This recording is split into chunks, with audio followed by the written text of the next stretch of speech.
গভীর এক সমুদ্রের নিচে থাকত এক ছোট্ট জলপরী। তার নাম ছিল রিমি। রিমির চোখ ছিল রূপোর মতো ঝকঝকে আর মন ছিল দয়ায় ভরা। সে রোজ সাগরের ছোট মাছদের সঙ্গে খেলা করত আর সবাইকে সাহায্য করত। একদিন রিমি দূরে সাঁতরে গেল এক অজানা জায়গায়।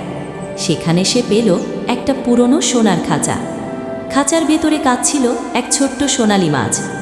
রিমি দেরি না করে তালা খুলে ফেলল, আর তখনই সাগরের পাথরের মাঝে খুলে গেল এক আলোয় ভরা ঝলমলে দরজা। দরজার ওপাশে ছিল এক রঙিন রাজ্য। সেখানে হাসছিল সব জলপরীরা, গান করছিল জাদুর মাছেরা। সবাই বলল, তুমিই রিমি, সেই সাহসী আর দয়ালু জলপরী, এই রাজ্যের রানী। সেদিন থেকে রিমি হয়ে গেল সমুদ্রের রানী। তার চোখে ছিল ভালোবাসা আর মনে ছিল একটিই কথা, ছোট সাহায্য অনেক বড় কিছু উপহার দিতে পারে।